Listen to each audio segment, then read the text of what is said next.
Assalamualaikum warahmatullahi wabarakatuh. Perkenalkan, nama saya Asik Bisisia dari jurusan Kimia Universitas Riau. Saya akan mempresentasikan materi budaya Melayu tentang sejarah alam Melayu. Sebelum mulai presentasi, izinkan saya memberikan sebuah pantun. Pipi rusak jangan dipukul, nanti dia bisa mati.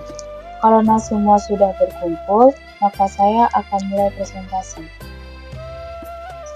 Presentasinya, yaitu alam Melayu. Dunia Melayu atau alam Melayu adalah sebuah rantau politik dan ekonomi yang sangat strategi.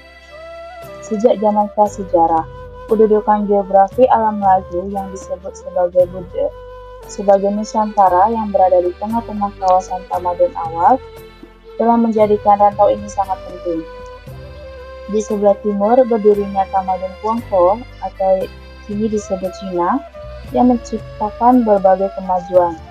Sedangkan di sebelah barat muncul Mohenjo-daro dan Harappa yang kini disebut India. Mesopotamia dan Babylon atau Irak, Nil atau Mesir dan Athens atau Greek, sehingga menjadikan alam Melayu penghubung utama kedua-dua belah tamadun. Selanjutnya, sejarah Melayu. Sebagai sebuah bangsa, Melayu juga punya sejarah tersendiri. Sejarah Melayu rupanya cukup banyak ragamnya. Seorang cendekiawan Melayu bernama Burhanuddin El-Hulaimi mencatat beberapa istilah kata tersebut. Ada pendapat yang mengatakan bahwa Melayu berasal dari kata mala yang berarti mula dan yu yang berarti negeri, seperti dinisbahkan kepada kata Ganggayu yang berarti negeri Ciangga. Kemudian kata Melayu atau Melayut dalam bahasa Tamil berarti tanah tinggi atau bukit, di samping kata Malai yang berarti hujan. Semua istilah dan perkataan itu dapat dirangkum sehingga Melayu dapat diartikan sebagai suatu negeri yang mula-mula didiami dan mendapat banyak hujan.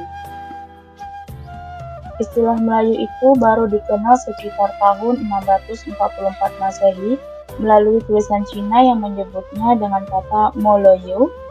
Dalam tulisan itu disebutkan bahwa Moloyu mengirimkan utusan ke Cina membawa barang hasil bumi untuk dipersembahkan kepada Kaisar Cina. Di abad ke-18 Masehi, orang Barat terutama Belanda dan Inggris yang mulai aktif di Nusantara menjemput semua penduduk Nusantara dan semenanjung Malaya dengan nama bangsa Melayu. Anggapan mereka karena warna kulit dan profil tubuhnya hampir sama semuanya, serta bisa mengerti bahasa Melayu selaku lingua franca. Selanjutnya ada konsep Melayu. Konsep Melayu dapat dilihat dalam arti luas, yaitu Melayu adalah budaya yang meliputi segala unsur nilai-nilai budaya universal. Melayu dalam arti sempit sebagai subras yang bagian dari ras Mongoloid. Konsep kebudayaan Melayu dengan wujud dan isinya tentu dapat dilihat pada masing-masing masa yang dilalui.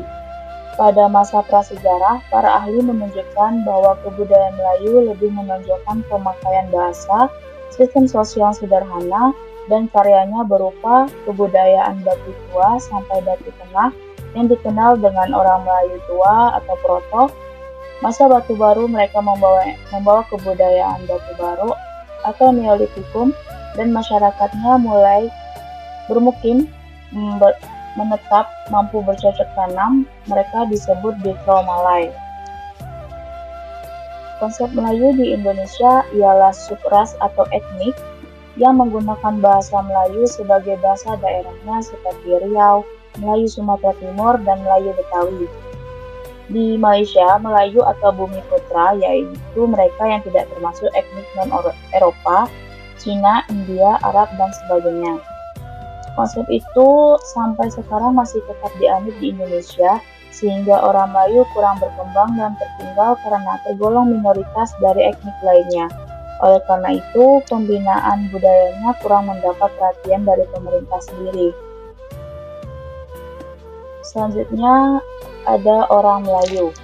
Orang Melayu ialah mereka yang bermigrasi ke Nusantara, dari Kepulauan Fars di timur ke Madagaskar di barat, dari utara ke selatan di Selandia Baru, Sejak 3000 sampai 500 sesudah Masehi, dikenal Proto-Malay dan Dito-Malay.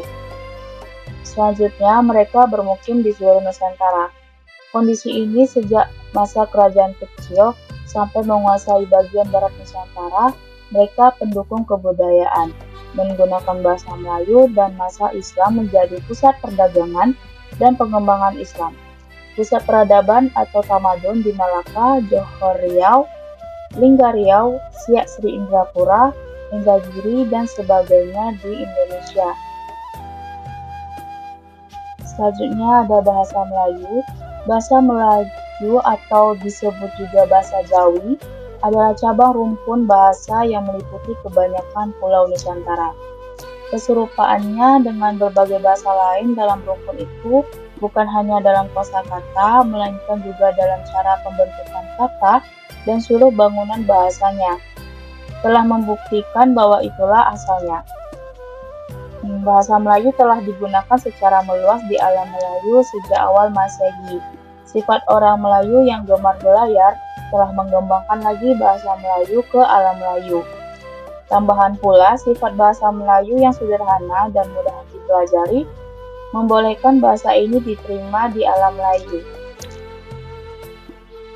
Nah, ini adalah dokumentasi saya ketika mencari semua referensi.